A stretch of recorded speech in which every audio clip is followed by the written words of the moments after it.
Good, happy Wednesday evening, March 23rd, 2022. I'm Riley King, and welcome to this Wednesday evening edition of the Riley King Newscast, right here on the Riley King Network. We have a lot of news to get to this Wednesday evening, so let's get started right now.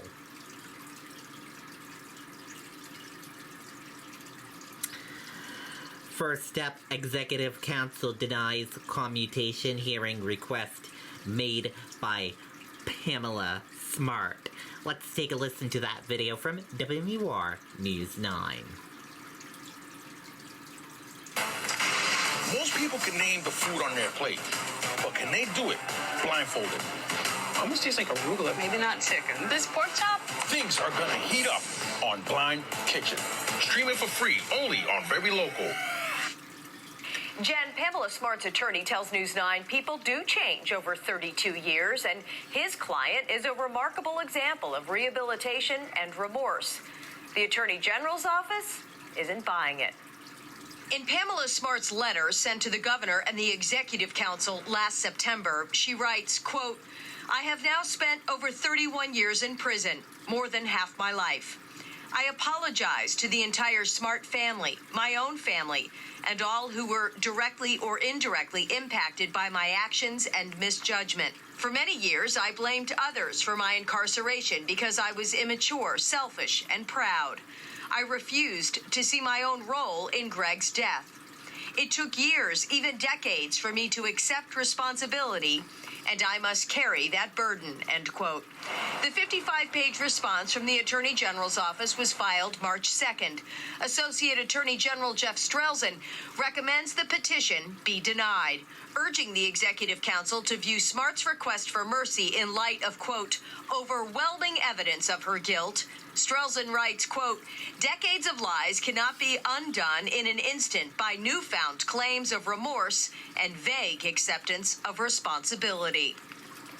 So tomorrow, the Executive Council only determines if a commutation hearing should be granted. Only after a hearing would the governor decide if Pamela Smart should be eligible for parole. Amy Cavino, WMUR News. Okay, and there you go on that video and that report. And we can tell you that the Executive Council today has denied the commutation hearing request made by Pamela Smart. Pamela Smart says she accepts responsibility in the case.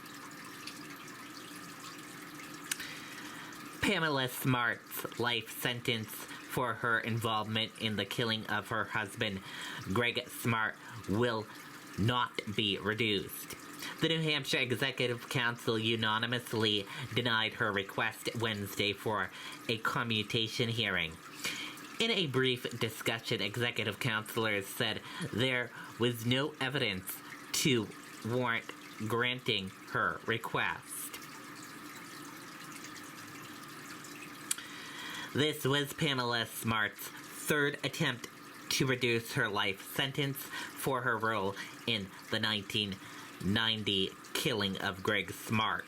In September, she sent a letter to the governor and Executive Council apologizing and saying it took her decades to accept responsibility for what happened. But Executive Councils and prosecutors said a commutation hearing should only be granted in extraordinary circumstances, and this isn't one of them. I mean, the only evidence of an injustice is what happened to the victim and his family, said Associate Attorney General Jeff Strelzin.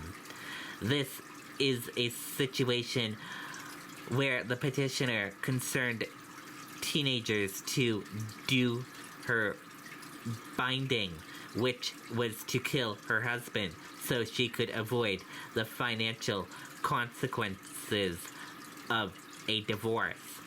Pamela Smart's spokeswoman, Erlene Smart, released a statement calling the decision disappointing. Evidence presented in the petition on Pamela Smart's behalf was overwhelming, and any fair reading of it by fair-minded persons would have resulted in a hearing, she said. The Attorney General's office said Pamela Smart could be eligible to make another request in about 2 years.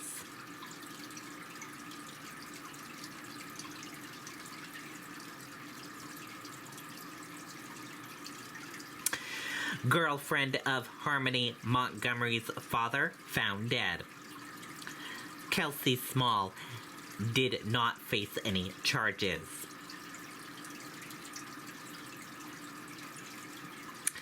A woman who was dating Harmony Montgomery's father before his arrest has been found dead in Manchester, police told WMUR. Kelsey Small, who did not face charges in connection with the case, died March 13th, police said. The death is not considered suspicious and occurred at a hotel, sources said. Small was the girlfriend of Adam Montgomery. According to an affidavit, the pair were found living in a car on December 31st, 2021, when he was arrested in connection with the disappearance of his 7-year-old daughter. Court documents said Small spoke with detectives last year when she found with Adam Montgomery, but her death ends the hope that she would share any information she might have about what happened to Harmony. According to the affidavit, Small told police she was romantically involved with Adam Montgomery for more than a year. She told detectives she was aware of 4 children that he had with 2 women, but she said Adam Montgomery never mentioned Harmony, and she had no information where the girl might be. During that same roadside interview, Adam Montgomery told detectives that Harmony was fine, according to the affidavit.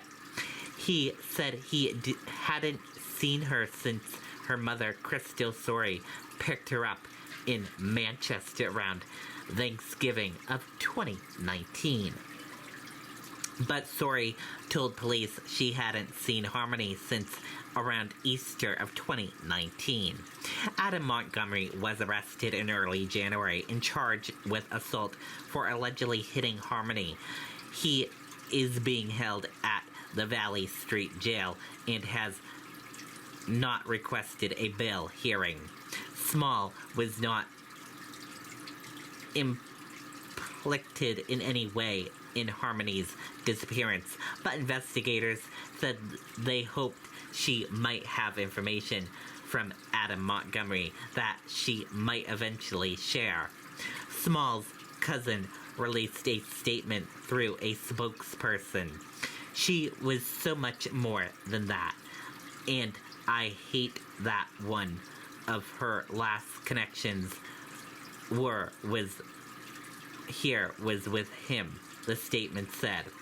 News 9 obtained Goffstown police records that show Small was arrested outside a sober home where she was living and charged with DUI. Second offense. She was released on personal recognition bail and due in court next week. 5 days later, she was found dead in a hotel room.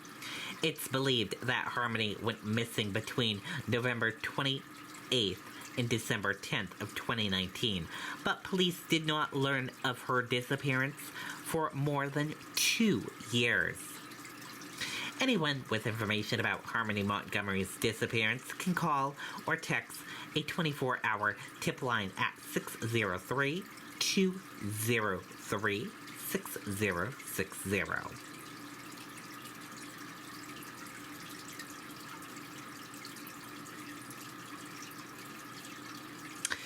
Man sentenced in fatal crash asks asks judge to be released early. Let's take a listen to that video from WMUR News 9.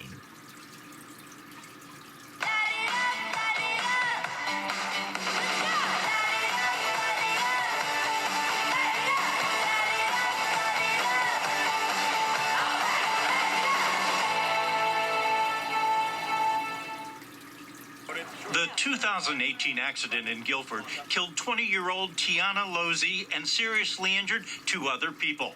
Richard Conrad pled guilty to negligent homicide driving under the influence and was sentenced to 6 to 12 years. It's a terrible, terrible mistake that I made that day.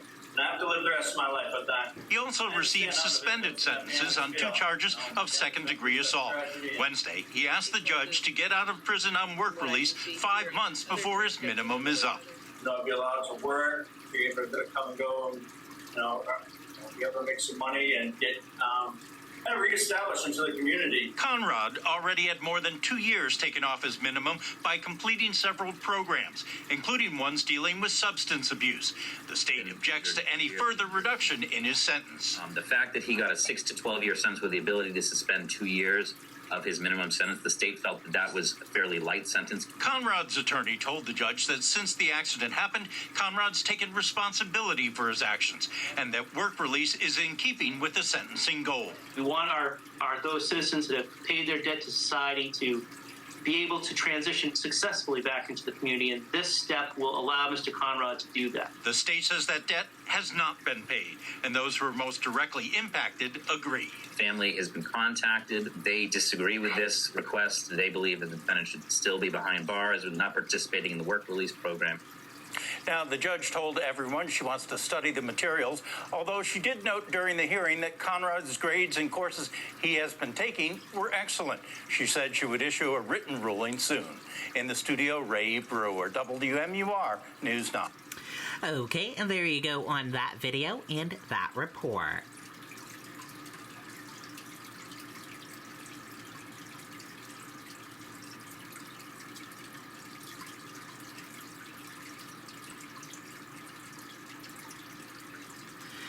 Judge Jackson faces marathon questioning in confirmation hearings.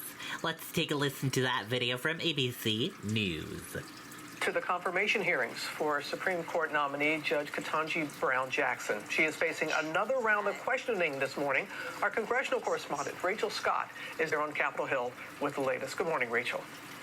Robin, good morning. And it will be another long day here on Capitol Hill. After 13 hours of questioning, Judge Jackson will return today with one final opportunity to defend her record. This morning, Judge Ketanji Brown Jackson back in the hot seat, preparing for the final day of questioning, pushing back against Republicans who claim she's soft on crime. As someone who has had family members on patrol and in the line of fire, I care deeply about public safety. Jackson opened with a forceful defense, rejecting allegations she let child porn offenders off the hook. As a mother and a judge who has had to deal with these cases, I was thinking that nothing could be further from the truth. It is important to me to make sure that the children's perspective, the children's voices are represented in my sentencings. Republicans zeroing in on her time as a public defender, representing terror suspects detained in Guantanamo Bay. Did you ever accuse in one of your habeas petitions the government of acting as war criminals or holding the detainees? The holding of the detainees by our government, that we were acting as war criminals. Senator, I don't remember that accusation. Jackson saying that never happened. So to be clear, there was no time where you called President Bush or Secretary Rumsfeld a, quote, war criminal, close quote. Did you want Correct, to respond? Senator. Then Republican Senator Ted Cruz grilling the first black woman nominated to the high court about race, reading from a children's book called Anti-Racist Baby, saying it's taught at the school Jackson's teenage daughter attends and where the judge sits on the board. Do you agree with this book that is being taught with kids that babies are racist? Senator,